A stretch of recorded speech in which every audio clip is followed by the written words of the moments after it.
Hello, my dear passionate learners. Welcome back to my YouTube channel English Delight with Anju. Guys, आज मेरे पास advance English structures हैं। ये spoken English में बहुत ज़्यादा यूज़ होते हैं। तो चलिए इस वीडियो को लास्ट तक देख लेते हैं और ये आपके लिए बहुत ही फ्रूटफुल होगा। ये एग्जाम्पल्स के साथ में, मीनिंग्स के साथ में, प्लस हम स्ट्रक्चर भी देखेंगे कि सेंटेंसेस को बनाते टाइम हम इन एडवांस स्ट्रक्चर को कैसे फॉर्म करेंगे। So without further ado let's get started today's video. अगर इस वीडियो पसंद आए तो प्लीज लाइक कीजिएगा और कमेंट करके अपना फीडबैक दीजिएगा। So first guys advance structure है बाय ऑल मीन्स। इसका मतलब है जरूर, बिल्कुल या हाँ क्यों नहीं। बाय ऑल मीन्स, ठीक है। अब इसका मीनिंग देखिए क्या है। Use to give permission, encouragement और अग्रीमेंट टू डू समथिंग। मतलब परमिशन देना है कुछ करने की, इनकरेजमेंट प्रोत्साहन करने की, या सहमत होने की कुछ करने की। मतलब आप किस अगर कोई कुछ करने जा रहा है तो उस पर आप अग्री हैं, आप उसको परमिशन दे रहे हैं और उसको इनकरेज कर रहे हैं। अगर ऐसी सिचुएशन है तो आप यूज कर सकते हैं बाय ऑल मीन्स। और इसका जो सेंटेंस स्ट्रक्चर फॉर्म करने का है वो है बाय ऑल मीन्स, उसके बाद सेंटेंस आप लिखेंगे, ठीक है, या फिर सेंटेंस लिखेंगे फिर बाय ऑल मीन्स लिखेंगे। ये दोनों तरीके से आप बना सकते हैं। तो एग्जांपल्स देखते हैं guys. By all means use my phone if you need it. जरूर, अगर जरूरत हो तो मेरा फोन इस्तेमाल करो। सेकेंड एग्जाम्पल है can I sit here. By all means, क्या मैं यहाँ बैठ सकता हूँ? हाँ बिल्कुल। मतलब क्वेश्चन आया कि क्या मैं यहाँ बैठ सकता हूँ और आंसर आपका आया बाय ऑल मीन्स, बिल्कुल जी, मेरी परमिशन है, आप यहाँ बैठ सकते हैं। थर्ड एग्जाम्पल है if you need help by all means let me know. अगर तुम्हें मदद चाहिए तो ज़रूर बताना। फोर्थ एग्जाम्पल है guys may I join the discussion by all means. मैं क्या मैं चर्चा में शामिल हो सकता हूँ? हाँ क्यों नहीं। तो इस तरीके का बाय ऑल मीन्स का यूज होता है जब आप किसी को परमिशन देते हैं, किसी के साथ अग्रीमेंट होते हैं, तो वहां पे बाय ऑल मीन्स का यूज कर सकते हैं। तो आगे बढ़ते हैं गाइस। सेकेंड है इन the mean time. In the mean time का मतलब होता है इसी दौरान, इसी बीच में, या तब तक। मतलब दो चीजें चल रही हैं और एक चीज और दूसरी चीज के बीच में जो गैप पीरियड है वहां पे आप यूज करेंगे इन द मीन टाइम। देखिए, use to talk about something happening between, ये देखिए between now and a future event. मतलब अभी और फ्यूचर इवेंट, और during a gap in time.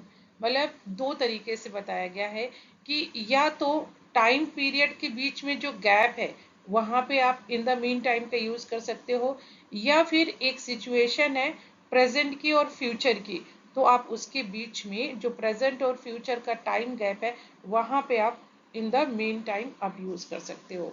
जैसे कि आपको अगर बोलना है कि भाई जो क्लाइंट है वो आने वाले हैं, रास्ते में है, तब तक हम अपनी और अच्छी प्रिपरेशन कर लेते हैं। तो ये तब तक जो है वो है इन द मीन टाइम, कि कस्टमर आपका आ रहा है और अभी गैप है उसके आने में, यहाँ पहुंचने में। तो ये जो गैप पीरियड है ये तब तक in the mean time. Okay, so आप बोल सकते हैं कि the customer is about to arrive, in the mean time we can prepare all those things in a better way.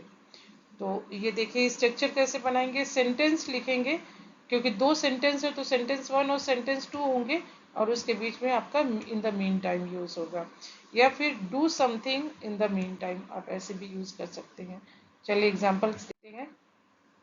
First example है the doctor will be the doctor will see you in 10 minutes.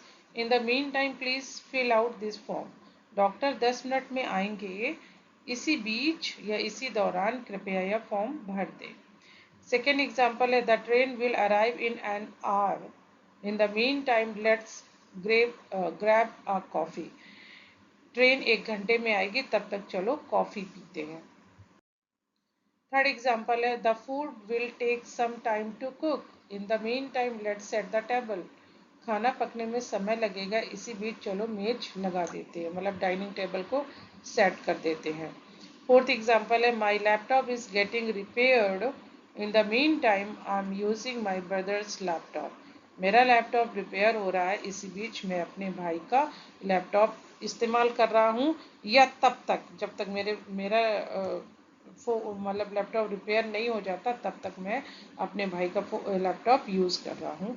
तो ये guys था आपका इन the mean time. दो event है, उसके बीच में जो गैप पीरियड है वहां पे आप यूज करेंगे इन द मीन टाइम। चलो उसके बाद नेक्स्ट है guys, I am not one of those. इसका क्या मतलब है, मैं उन लोगों में से नहीं हूं जो, या मैं ऐसा नहीं हूं कि। जब भी आपको देखिए यूजेस मीनिंग देख लेते हैं।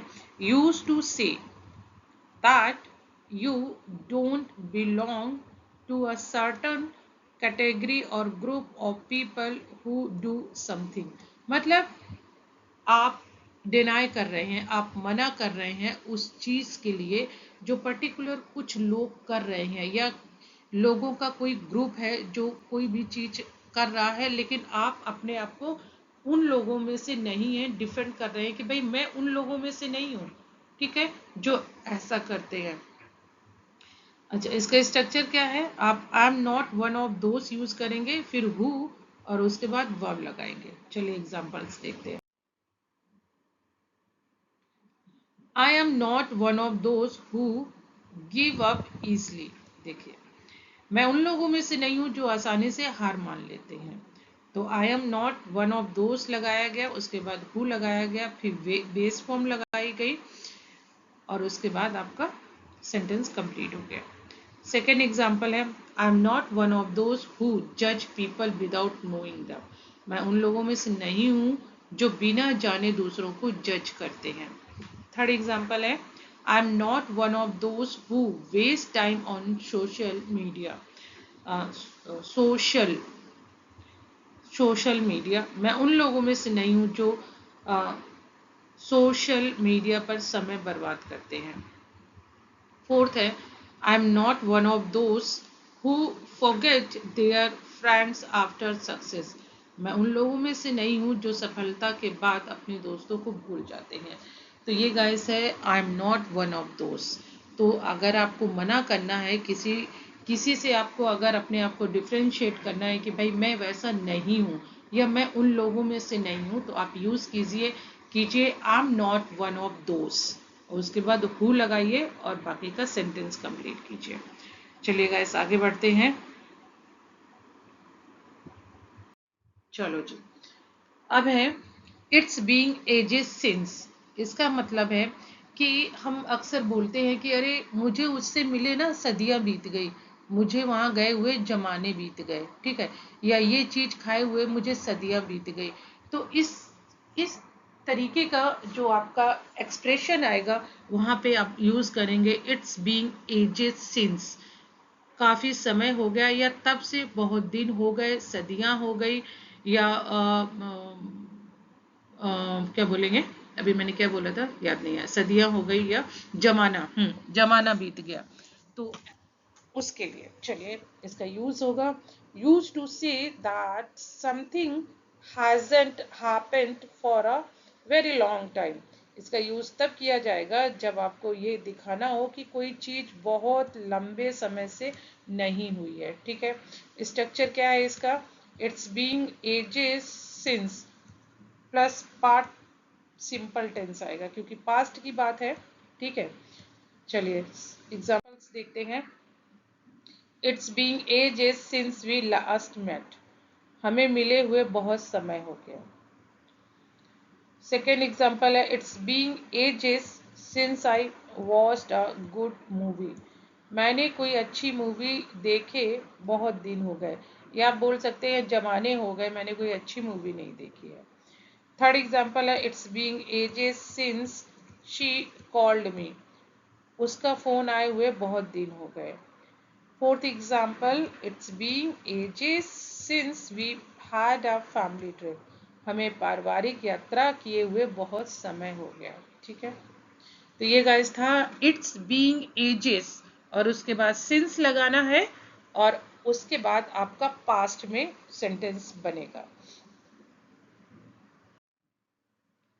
गाइस ये है लेस्ट, और उसके बाद समथिंग शुड।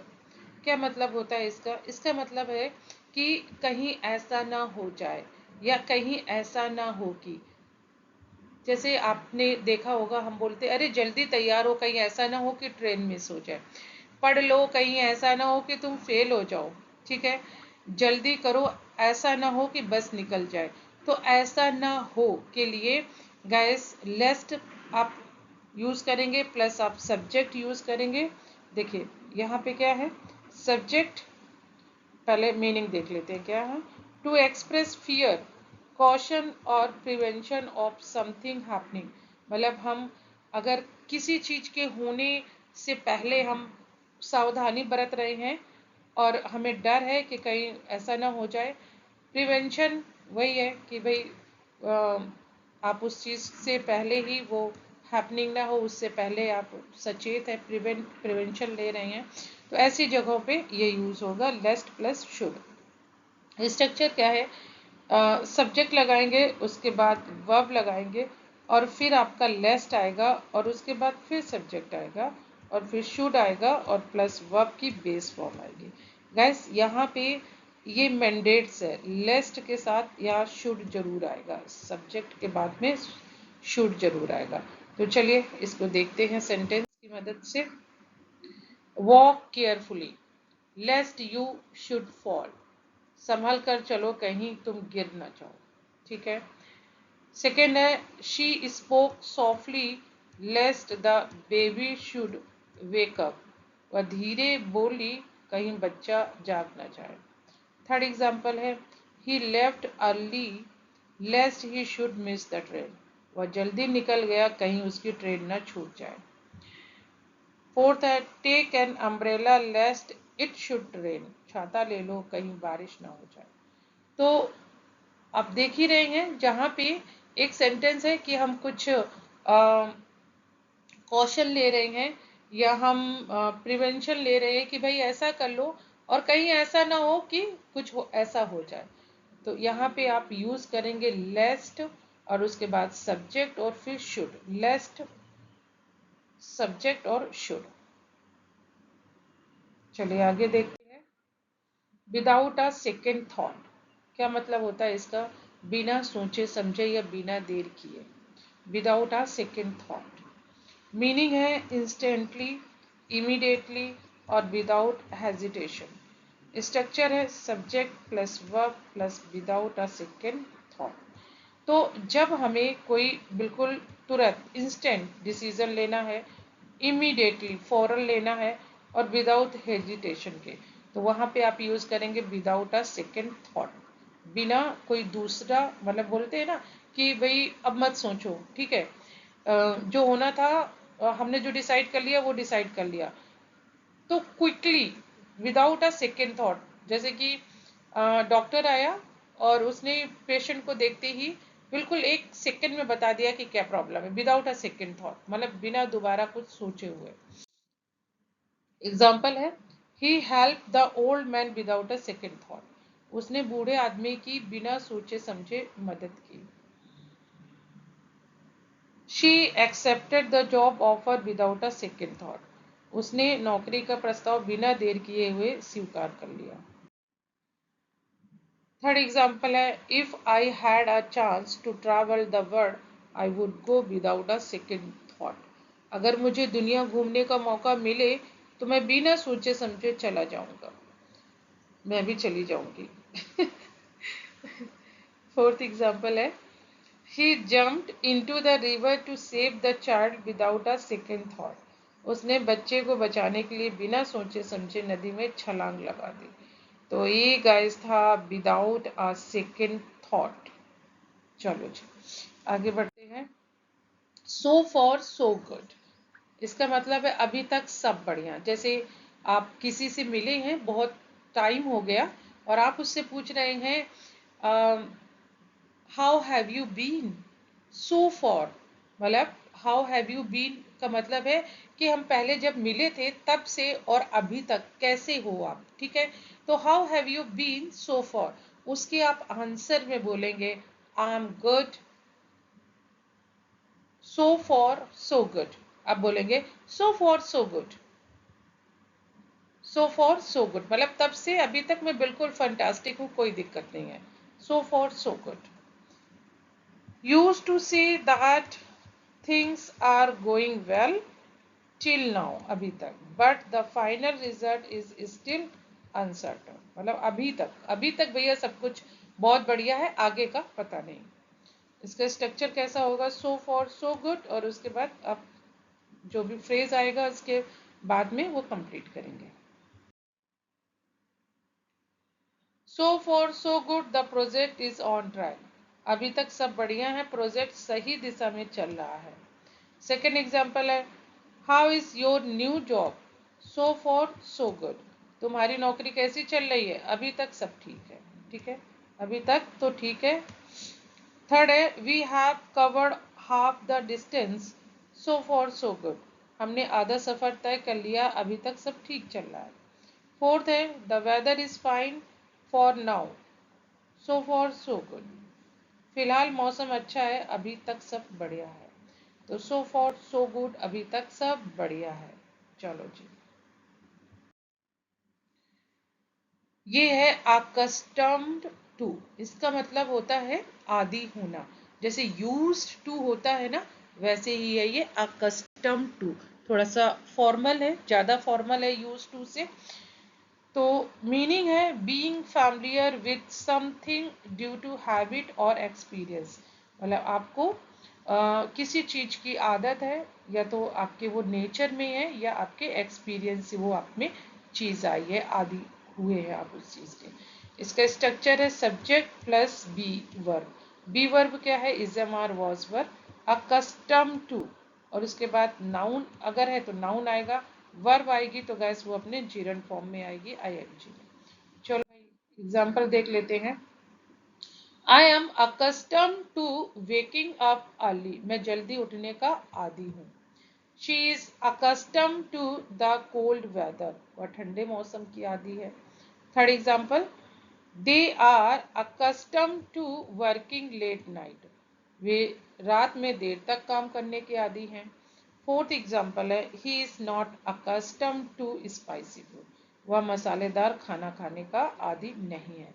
तो ये गाइस था अकस्टम टू, किसी चीज का आदी होना। आई होप आपको ये क्लियर हो गया है। और गाइस अभी तक अगर वीडियो में है तो लाइक किए हुए बिना मत जाना प्लीज। चलो जी, आगे है सपोज टू, कस्टम टू जैसे था वैसे ही मतलब सपोज टू है। सपोज टू का मतलब होता है ऐसा होना चाहिए था या ऐसी उम्मीद थी, ठीक है।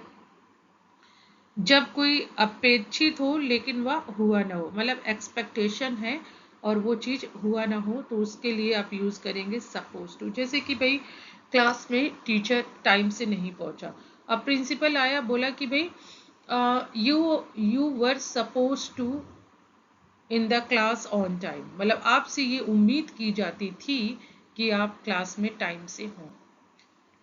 इसका स्ट्रक्चर क्या है, सब्जेक्ट उसके बाद इज एम आर आएगा, वॉज वर उसके बाद सपोज टू आएगा और फिर वर्ब आएगा, वर्ब की फर्स्ट फॉर्म में। चलो जी, you were suppose to call me, तुम मुझे कॉल करना था, मतलब हम बोलते हैं ना अरे तुम तो मुझे कॉल करने वाले थे ना, क्या हुआ, you were suppose to call me. Second example है she is suppose to be here by now, उसे अब तक यहाँ पर होना चाहिए था। थर्ड एग्जाम्पल है we were suppose to meet at 5 PM, हम 5 बजे मिलना था ना। हम बोलते जैसे कोई लेट हो गया ना और हम उसको टोंटिंग वे में बोलते हैं भाई हमें तो 5 बजे मिलना था ना, we were suppose to meet at 5। Fourth example है this movie is suppose to be really good, यह फिल्म बहुत अच्छी होनी चाहिए थी। फिफ्थ है he is suppose to finish his work today, उसे अपना काम आज खत्म करना चाहिए था। तो ये गाइस था supposed to, supposed to. I hope ये वीडियो गाइस आपके लिए फ्रूटफुल रहा होगा, और फ्रूटफुल हो या ना हो आप फीडबैक जरूर दीजिएगा गाइस, मैं भी इम्प्रूव करना चाहती हूँ। अगर आपको ऐसा लगता है कि इसमें ये चीज़ और ऐड ऑन होनी चाहिए, या जो भी मेरा एक्सप्लेन करने का अप्रोच है, अगर वो आपको कैसा लगता है, तो गैस अगर आप बताएंगे तो ये मुझे जान करके बहुत अच्छा लगेगा कि मैं कुछ इम्प्रूवमेंट कर सकती हूँ, या जो भी है मेरा वे ऑफ एक्सप्लेनेशन, तो आप बताइए, मैं उसके अकॉर्डिंग काम करूँगी। आई होप गैस हम आगे बढ़ेंगे, साथ में लर्न करेंगे। Thank you gas, thank you for watching.